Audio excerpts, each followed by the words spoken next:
the foundations are, etc., because I really think that for you to understand how the code works, you need to understand how the framework works and the concept around it. So first, protocol buffers is going to be a cornerstone of gRPC.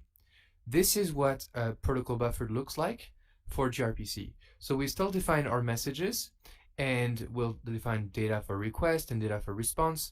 As you know, I want you to have some preliminary knowledge in protocol buffers, so make sure you follow that course first. And then we'll define the service. So you can see the second red box. We'll define the service using protocol buffers.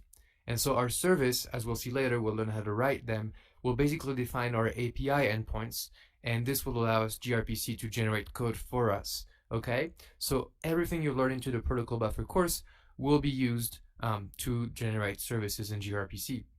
Now the beautiful thing is that gRPC, just like protocol buffers, will be able to generate code for you. So gRPC, just like protocol buffers, will be able to generate code for you. So why protocol buffers and why not JSON like we have in all the APIs, like REST APIs? Well, gRPC is really important to use protocol buffers for communications. And the reason is because of the payload size. So if we look at JSON, for example, and we have a JSON document with age, first name, and last name, okay?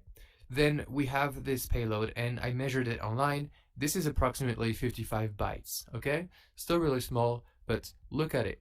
Now, if we define the same person using protocol buffers, so we have our message person and has age as tag 1 for int32, then string, first name, string, last name for tag 2 and 3. If I encoded, and I wrote the code myself, if I encoded this thing and produced the exact same message, so my first name, my last name, and my age, I will get 20 bytes. And so you can see right away that from protocol buffers to JSON, we save a lot of bandwidth because the messages are smaller. Okay, so already we start using protocol buffers, we'll save in network bandwidth.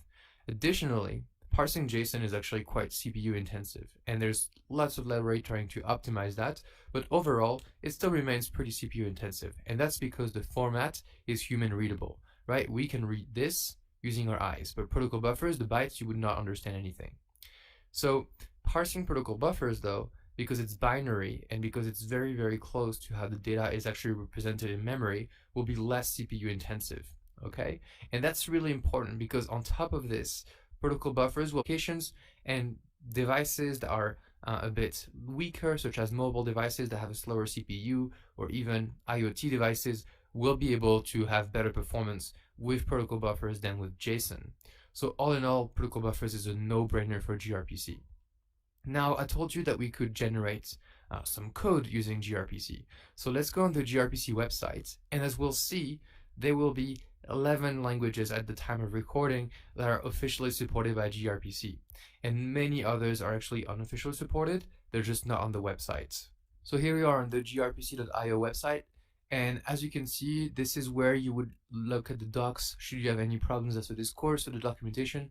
But if you scroll all the way down, basically you can see the list of languages that we can quick start on. So based on your language, your favorite language, not essentially the language of this course, you can maybe have a specific quick start. Nonetheless, all the learnings in this course is applicable to all the languages, which is awesome, okay? So one of the things they advertise across gRPC is that it works across languages and platforms. And again, that's because we use a protocol buffer files in the beginning, and then we'll generate code for any language using the gRPC protocol tool generator.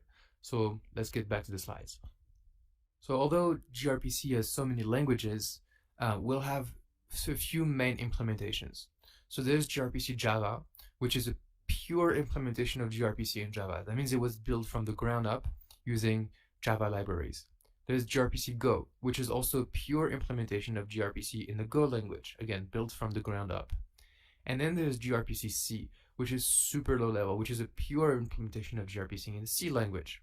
And you're wondering, is it going like this forever? No.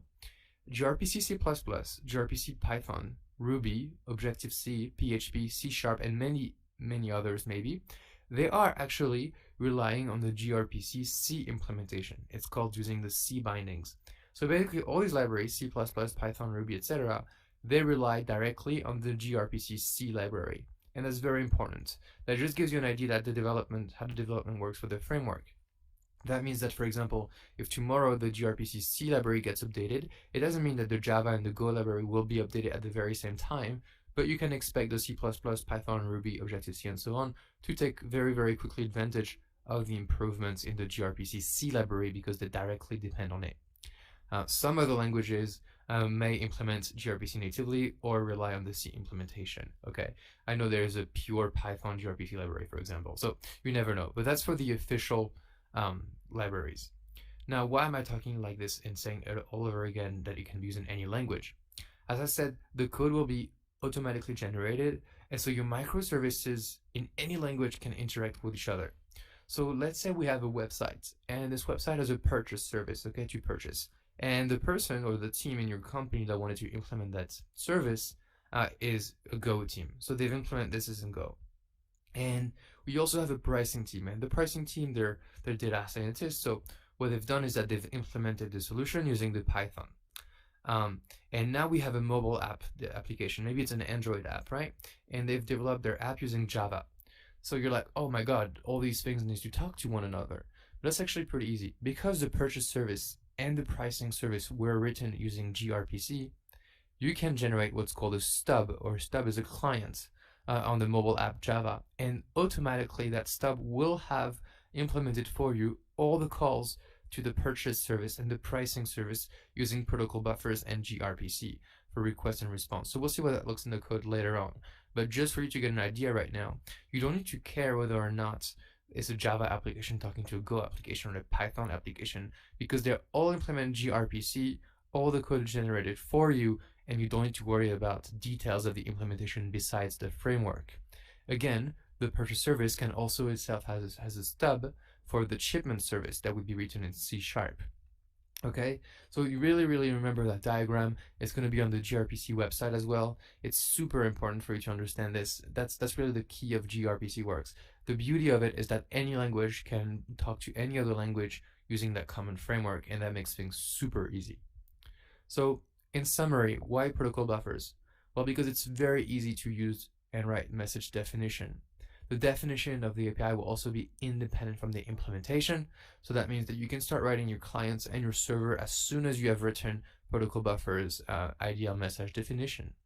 And a lot of code, a lot of boilerplate code that you really don't want to write will be written for you and will be generated in any language just from a simple 10 lines protocol buffer files. And that's amazing for you. It saves you a lot of time and allow you to really focus on writing your application.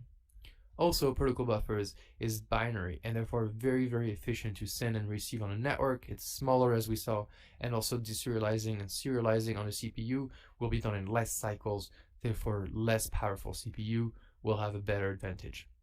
All in all, protocol buffers will also allow you to define an API, and if you followed my last course on protocol buffers, you'll see that you can evolve that messages in that API without breaking existing clients, which is extremely helpful for microservices, okay? No more versioning of your API, you can make it evolve as long as you follow a few rules that you know, okay? So all in all, that was a summary. We will use protocol buffers for gRPC in this course, and I will see you in the next lecture.